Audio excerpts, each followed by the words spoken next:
Hello all, welcome to week 3 of our spring semester. I wanted to take a moment to send a video announcement this week, in part because of something that I encountered when reading through the discussion forums for week 2. And in particular, what I noted is a number of responses that seem to have been AI generated. The forum for week 2 introduces a type of question that is really significant for the study of art history. Sometimes this question type is called an unknown, because it presents a work of art that the student likely has not seen before and asks the student to make connections between the visual form and iconography of the unknown work and the known works from the course material.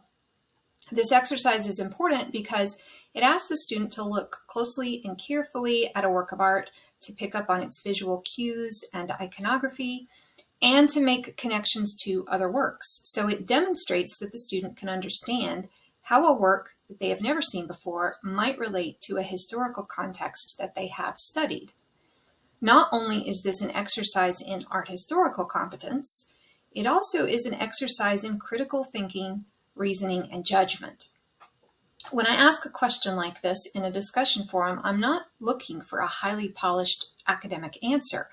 Rather, what I really want to see is the student wrestling through the hard work of thinking, reasoning through trial and error, and exhibiting curiosity. This week, I encountered a number of posts that were technically accurate, but seemed devoid of this kind of authentic struggle or effort. The paragraphs were very neatly divided and organized, and they followed an extremely similar format. They mentioned the dimensions and the function of the painting. They identified the figures, including ones like St. Catherine, the saint that was on the far right wing of the triptych, who could not have been identified based on the Art 115 course material because we hadn't looked at any examples of iconography of St. Catherine up to this point in the semester. The answers then circled around to a discussion of the key visual stylistic traits of the 15th century in Northern Europe, and then they wrapped up very neatly with kind of a summary of the object in its historical context. Over and over, I encountered what was essentially the same answer. And I didn't get the sense that the information had been really evaluated to determine what parts of it were relevant to this particular question and this particular moment in our semester. So, unfortunately, by taking what was the quickest and easiest route, in many cases the entire point of the exercise was missed. I really want my students to think about the ramifications of outsourcing your critical thinking, your judgment, and your individual voice to generative AI. The Latin phrase studia humanitatis is where we get our term, the humanities, and art history is one of the humanities. Essentially, studia humanitatis means the study of what it is to be human. So the humanities, as such, require us to engage with complicated and often contradictory streams of knowledge, which we are invited to wrestle with and contemplate. They force us to evaluate and synthesize disparities and nuance. They enable us to become critical evaluators of the world around us, to develop skills to make sense of a complicated human experience, and to even find joy in the act of discovery.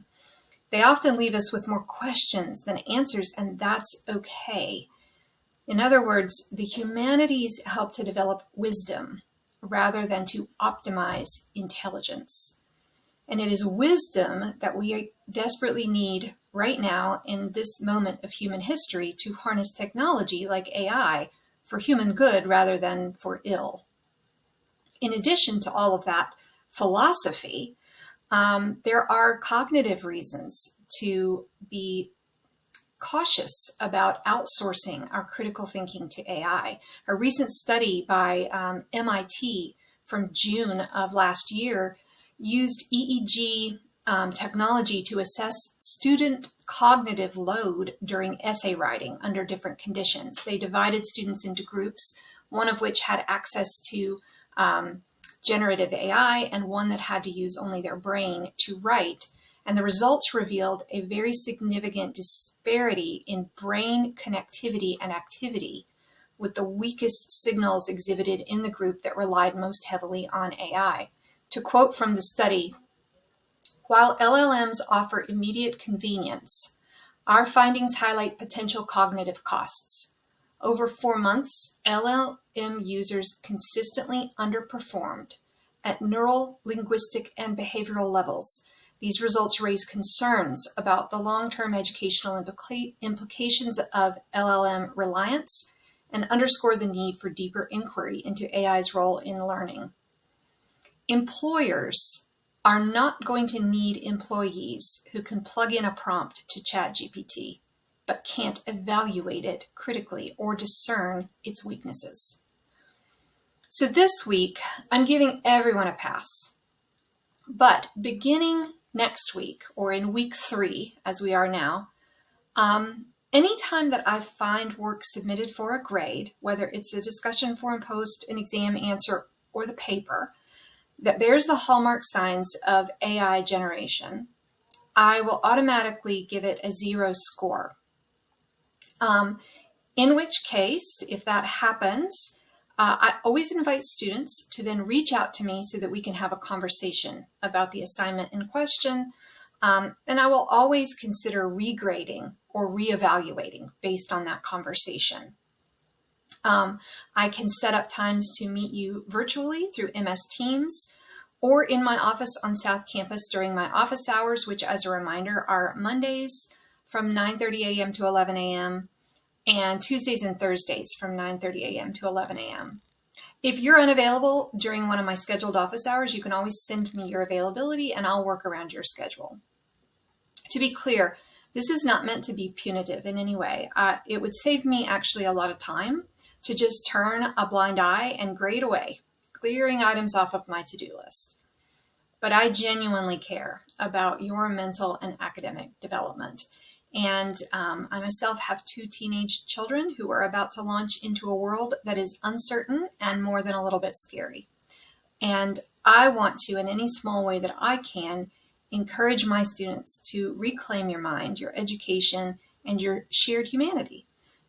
So thank you for listening to me, and I'll get off my soapbox now.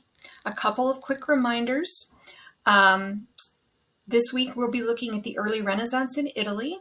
Your participation assignment, the original post, is due by Monday evening, January 26th. You always have until Wednesday evening, in this case January 28th, to make your replies to peers, but in order to get any credit for the post, you have to make your original by the Monday evening deadline. Your quiz covering this material will be due Wednesday night, January 28th. I hope you have a wonderful week, and I will look forward to seeing you online.